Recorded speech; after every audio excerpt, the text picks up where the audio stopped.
Kanone funktioniert wieder. She's in her room.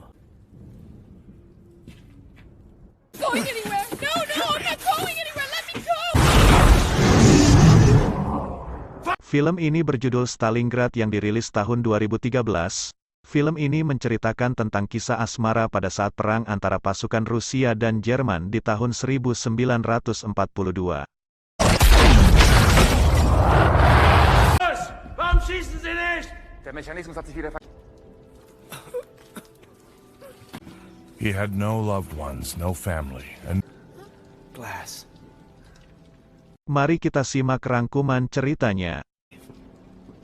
Okay. Anywhere. Film ini diawali tentang kejadian pasca bencana alam gempa dan tsunami di Jepang. Para relawan dari beberapa negara membantu penyelamatan besar-besaran dalam bencana itu. Beberapa orang tim relawan sedang berusaha mengevakuasi para korban bencana yang terjebak di reruntuhan bangunan. Salah satu relawan dari Rusia kemudian berusaha berkomunikasi dengan anak yang terjebak dalam reruntuhan. Ia mencoba menenangkan mereka. Salah satu dari mereka menangis karena kehilangan ayahnya. Ia kemudian berusaha menghiburnya bahwa ia tak pernah menangis walau telah kehilangan 5 orang ayahnya. Gadis itu kemudian bertanya, bagaimana mungkin orang bisa mempunyai 5 orang ayah? Relawan itu kemudian menjawab bahwa itu mungkin saja. Es ist möglich. Lalu relawan Rusia itu mulai bercerita di tahun 1942, di mana terjadi perang antara Rusia dan Jerman.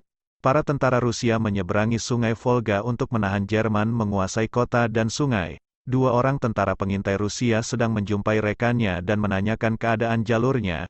Kemudian ia berpesan untuk menunggu kelompok penyerang, lalu meminta membawa mereka ke tangki-tangki minyak Jerman.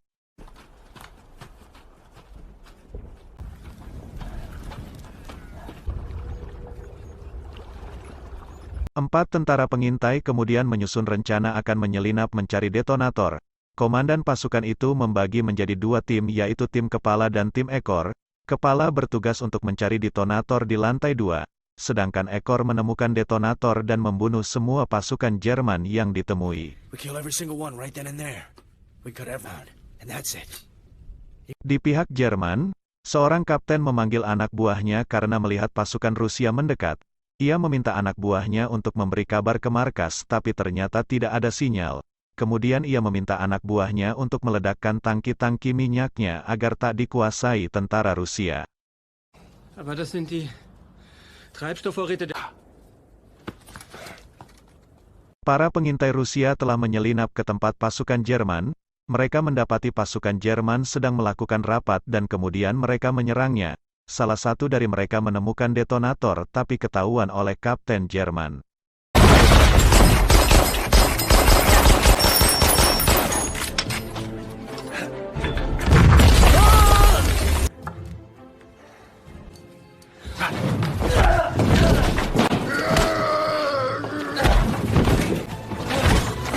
Kapten Jerman mengalahkan tentara Rusia.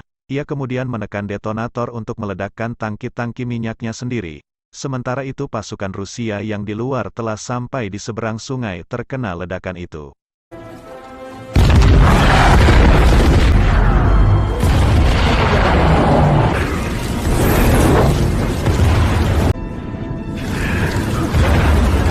Pasukan Rusia terus maju meski badannya terbakar dan menyerang pasukan Jerman. Pasukan Jerman yang telah siap kemudian menembaki mereka, tapi mereka tetap maju sampai ke tempat pertahanan pasukan Jerman. Pasukan Jerman kemudian membalas serangan mereka dengan menembak dari pesawat tempur.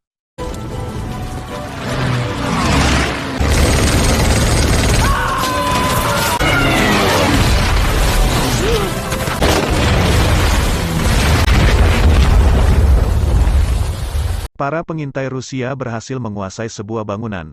Komandan pasukan itu menemukan seorang yang sedang terikat dan mengaku sebagai pemandu dan berpangkat perwira.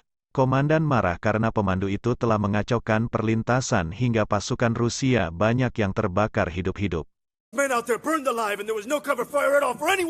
Komandan pasukan itu bernama Gromov, sedangkan pemandunya bernama Sergei Astakov. Gromov kemudian meminta Astakov untuk menghubungi markas, Tiba-tiba Gromov dipanggil anak buahnya karena tentara Jerman sedang menyandera seorang perempuan Rusia. It's a girl. Out of her mind. Sort it out later. Relawan gempa menceritakan bahwa disitulah pertemuan antara ibu dan 5 orang ayahnya, yaitu ibunya yang bernama Katia, ayahnya adalah Gromov, Astakov, Chanov, Nikiforov dan Polyakov. Mereka semua bertahan di bangunan itu selama berbulan-bulan. The building several times, and it was only a few days in it. Not now.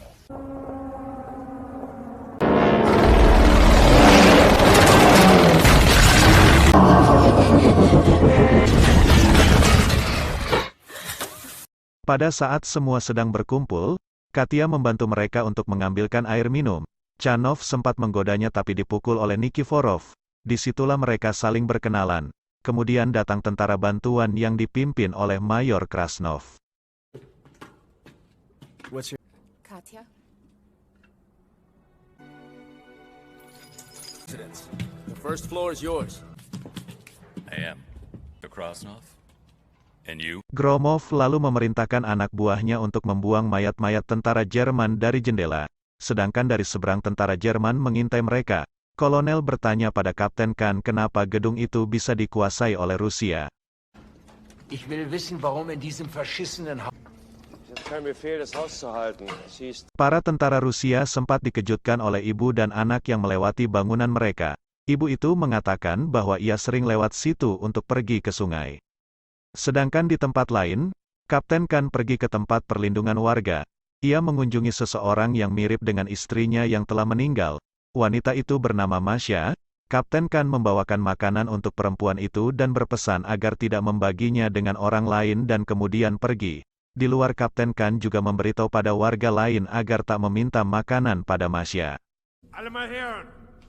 Wenn ihr Essen wegnimmt, wird persönlich von mir erschossen. Di tempat tentara Rusia, Gromov sedang mengatur rencana untuk mempertahankan bangunan itu karena mendapat perintah dari markas divisi. Seorang pelaut tidak ingin mematuhi perintah itu dan ingin pergi karena ia merasa berbeda divisi. Mendengar perkataan pelaut itu, Gromov langsung meminta Nikiforov untuk menembaknya.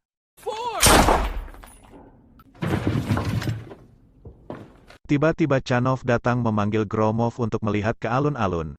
Para tentara Jerman sedang mengumpulkan warga untuk mencari orang Yahudi. Mereka menuduh seorang ibu dan anaknya sebagai Yahudi dan kemudian akan dibakar sebagai pengorbanan sebelum melakukan peperangan. Melihat tentara Jerman membakar ibu dan anak itu, Gromov tak tega dan mengamuk meminta pasukannya untuk menyerang.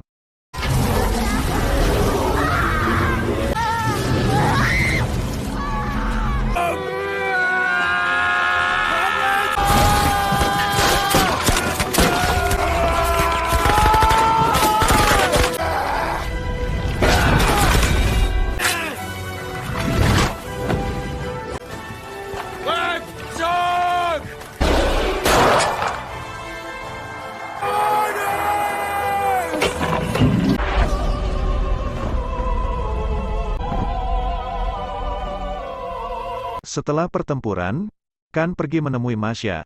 Sedangkan di tempat pasukan Rusia, Katia mengobati luka Nikiforov. Katia mengatakan ia dan keluarganya adalah penggemar Nikiforov.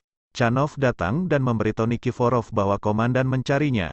Katia kemudian meminta Nikiforov suatu saat untuk menyanyi. Chanov yang mendengar itu keheranan karena setahu dia Nikiforov adalah orang yang irit bicara. Lalu Katia menunjukkan poster tentang pertunjukan Nikiforov. Thing I don't know? The Nikiforov tenor. Gromov memerintahkan Nikiforov dan salah satu anak buahnya untuk mengambil senjata di tempat musuh. Di perjalanan hidup Nikiforov, di usia 14 tahun ia telah ditangkap polisi 10 kali. Tapi nasib mengirimnya ke sebuah pabrik traktor yang ada gedung kebudayaan yang sangat terkenal di Stalingrad. Pada usia 16 tahun ia punya suara tenor yang luar biasa. Pabrik kemudian mengirimnya ke Moskow untuk sekolah musik. Setahun sebelum perang ia kembali ke Stalingrad sebagai penyanyi solo dan menjadi selebriti lokal. Ia kemudian mendaftar sebagai relawan. Setelah pertempuran yang ia jalani kemudian ia menjadi pendiam dan kejam. War made him stern, silent. Di tempat tentara Rusia, Chanov menanyakan apakah Katia akan belajar menembak. Jawaban Katia saat itu berubah-ubah. Chanov kemudian menanyakan tentang hubungan Katia dengan orang Jerman seolah mencurigai Katia. Katia kemudian menjelaskan sambil menangis dan pergi. Polyakov kemudian mengejar Katia untuk menghiburnya.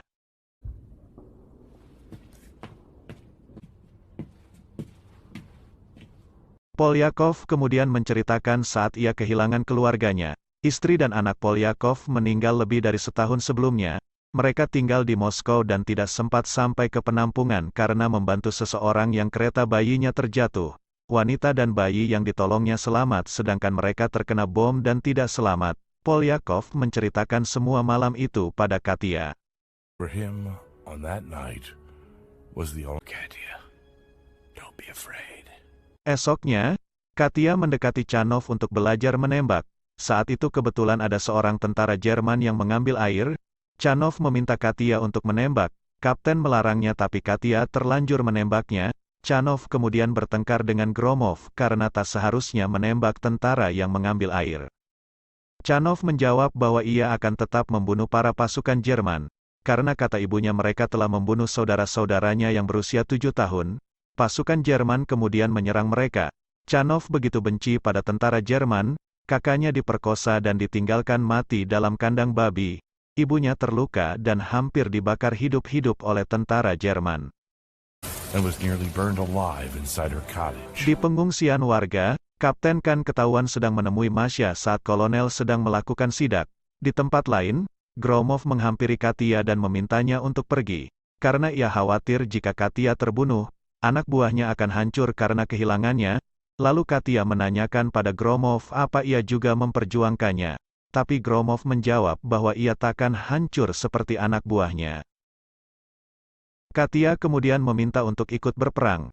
Saat itu Gromov mengira bahwa umur Katia masih di bawah 16 tahun. Katia kemudian menunjukkan pasportnya. Gromov melihatnya dan hari itu ternyata bertepatan dengan ulang tahun Katia yang ke-19 tahun. Kapten Gromov mengucapkan ulang tahun dan kemudian akan menyampaikan kepada yang lain. And tell the others. Leave her alone, Captain. Got it? Stop me. It's no good.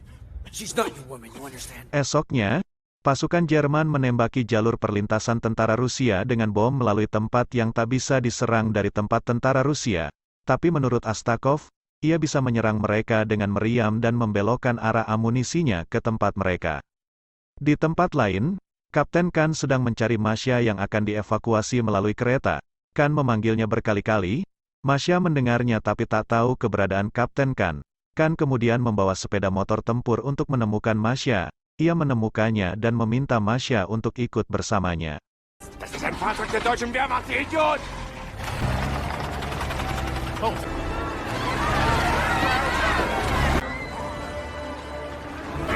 Mascha! Mascha, steig auf! Mascha, steig auf! Sergei Astakov sedang mengatur meriamnya untuk menembak Jerman. Kapten Gromov sempat meremehkannya. Kemudian ia menunjukkan titik tembaknya.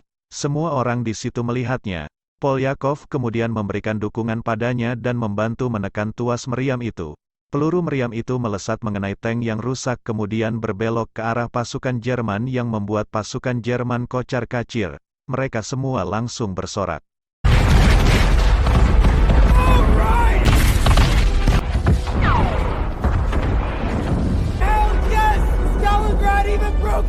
Sergei Astakov pernah belajar di Akademi Artileri dengan waktu tak lebih dari setahun. Ia dipanggil dengan kadet lainnya untuk mempertahankan kota Maloyaslavets. Dia adalah satu-satunya orang yang selamat di kesatuannya. He was the only one from his unit. He was, in fact, shy with girls. Kapten Khan bersama Masya kembali ke tempatnya dan dimarahi kolonel karena pasukannya telah terkena bom tentara Rusia. Khan kemudian berjanji akan merebut kembali bangunan itu. Kolonel mengizinkannya tapi akan mengeksekusikan jika ia gagal merebut bangunan itu. Katia keluar dan diikuti oleh Astakov secara diam-diam. Tiba-tiba Nikiforov menahannya.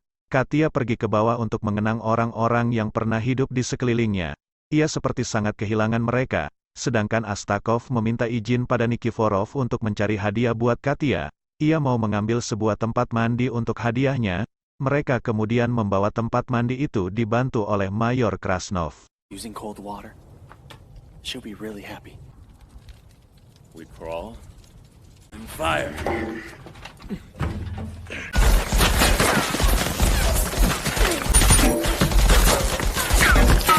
Chanov melihat tentara Jerman sedang melakukan persiapan, dan ternyata benar, Kapten Khan sedang menyiapkan pasukannya untuk menyerang bangunan itu. Kapten Gromov kemudian langsung mengatur anak buahnya untuk bersembunyi di balik mayat, sedangkan ia sendiri melumuri kepalanya dengan darah untuk mengelabui musuh. Pasukan Jerman telah sampai di depan bangunan itu kemudian masuk dan mengira semua yang dibawa telah mati. Pada saat mereka akan menuju lantai atas, Kapten Gromov dan pasukannya menyerang mereka. Kapten Khan hampir tertangkap waktu itu, tapi ia berhasil kabur karena Gromov sedang menembak prajurit Jerman yang lain. Freeze right there!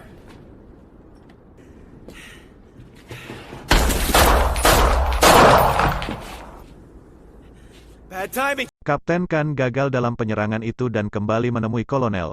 Kolonel marah dan menyebutkan sebagai aib pasukannya. Kolonel akan kembali ke markas dan ia meminta agar Khan memanfaatkan waktu dengan baik. Di saat itu Khan menerima laporan bahwa tank meriamnya telah berhasil diperbaiki. Die Kanone funktioniert wieder. Kapten Gromov kemudian menghampiri Katia dan akan membawanya pergi. Tiba-tiba peluru meriam menuju tempat itu dan meledak hingga mereka berdua terpental. Beruntungnya meriam Khan macet dan tak bisa menembak lagi. Kapten Gromov adalah pahlawan profesional.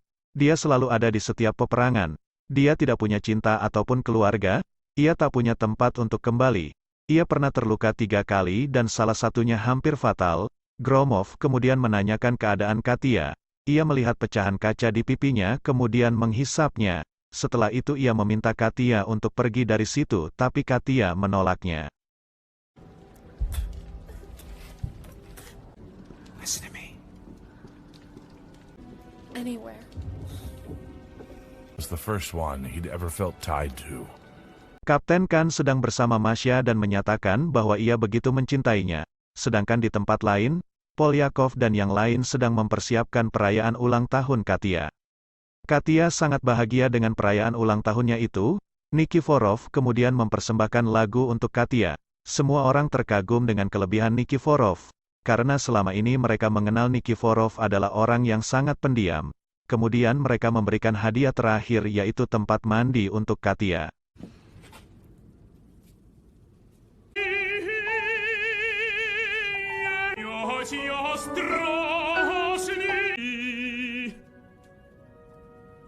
Now a gift from all of us. Come on, come over here.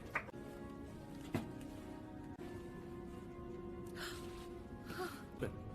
Let's go downstairs.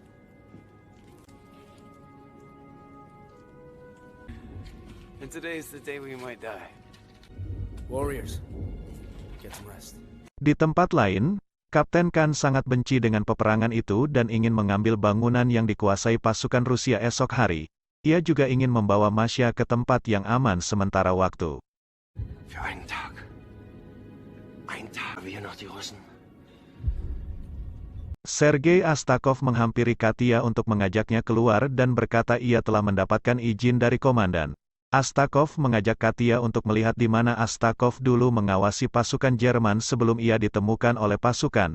Di situ Astakov mengungkapkan perasaannya. Sedangkan di tempat lain, Kapten Khan membawa pergi Masya dan diketahui Chanov. Bleib hinter mir. Bitch. Paginya Kapten Gromov tidak melihat Katia dan Astakov. Ia kemudian meminta Nikiforov untuk mencarinya. Sedangkan di tempat lain, Kapten Khan keluar dari tempat Masya. Masya membuka pintu dan menanyakan apakah Khan akan kembali. Chanov yang sudah mengintai dari sebelumnya kemudian menembaknya. Come back here. Geh zurück. Fucking German.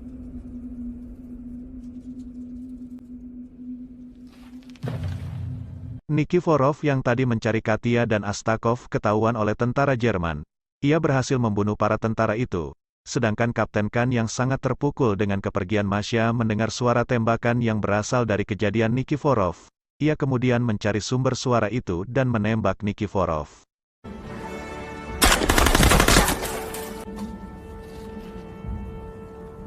Nikiforov kemudian dibawa menghadap ke kolonel. Ketika mereka menginterogasinya, Nikiforov meminta kolonel untuk mendekat. Ia kemudian menusuk kolonel dan mengatakan bahwa itu untuk Katya. Melihat itu Khan langsung menembak Nikiforov. Kolonel dan Nikiforov kemudian mati di tempat.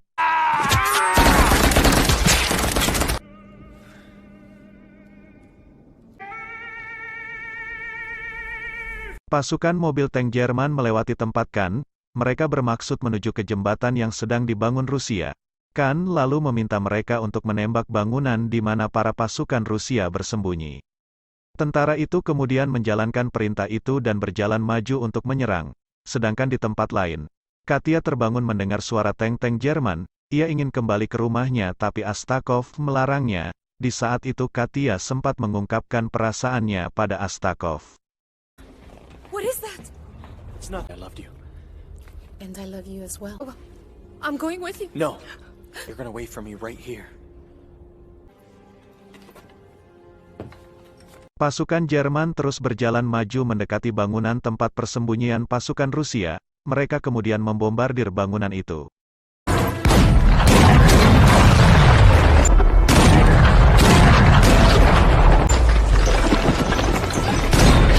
Semua pasukan Rusia masih selamat dalam serangan itu. Chanov meminta Gromov untuk pergi dengan alasan ia akan menunggu Nikiforov, tapi tak berapa lama kemudian ia mati. Gromov sangat sedih dengan kematian Chanov. Mayor Krasnov pun masih hidup dan sempat berbicara dengan Polyakov. Tapi ia kemudian juga mati. Kapten Khan dan pasukannya telah memasuki gedung itu. Polyakov sempat membunuh para pasukan Jerman sebelum Khan menembaknya. Ia masih sempat tertawa setelah ditembak oleh Kapten Khan dan kemudian mati.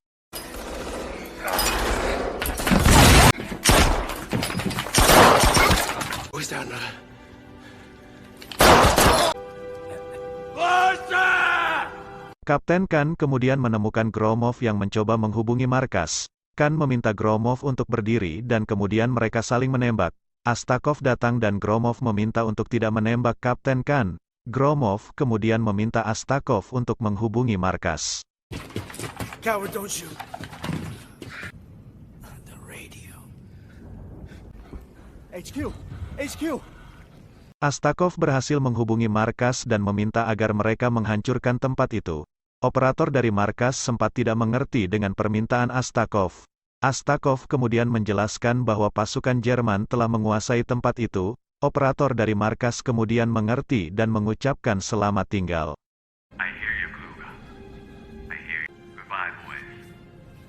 Astakov kemudian memberitahukan pada Gromov bahwa Katya selamat. Ia juga menyampaikan pesan dari Katya pada Gromov bahwa Katya sangat mencintainya. Astakov kemudian memangku Gromov dan pasrah menunggu ajal.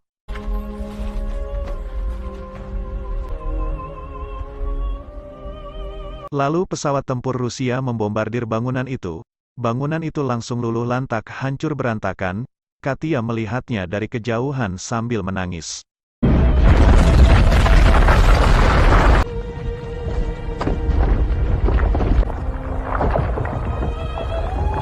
Relawan gempa masih terus bercerita bahwa saat itu Stalingrad di tahun 1942 terus menghadapi pertempuran berdarah. Peristiwa itu akan mengubah gelombang sejarah di dalam negara besarnya. Mamanya ingin ia mengingat orang-orang yang mengorbankan nyawa mereka demi berjuta-juta kebebasan, dan meskipun ia dinamakan dengan nama Sergei Astakov seperti nama ayahnya, dia selalu berkata bahwa ia mempunyai 5 orang ayah. She always said that I really had fought. Scene kemudian kembali ke masa di mana mereka sedang membantu menyelamatkan orang-orang dari bencana gempa. Perempuan yang berhasil diselamatkan itu kemudian mencari Sergei Astakov. Ia bertemu Sergei yang akan meninggalkan tempat itu. Sergei kemudian melanjutkan ceritanya, bahwa mamanya juga bilang ia beruntung karena mempunyai mereka semua. Karena berkat ayah-ayahnya dan ayah-ayah yang lain senegaranya itu membuat ia tidak tahu apa itu perang. Dan film ini pun selesai. Mama also, after all of them, she also, and the fathers of my countrymen, I had.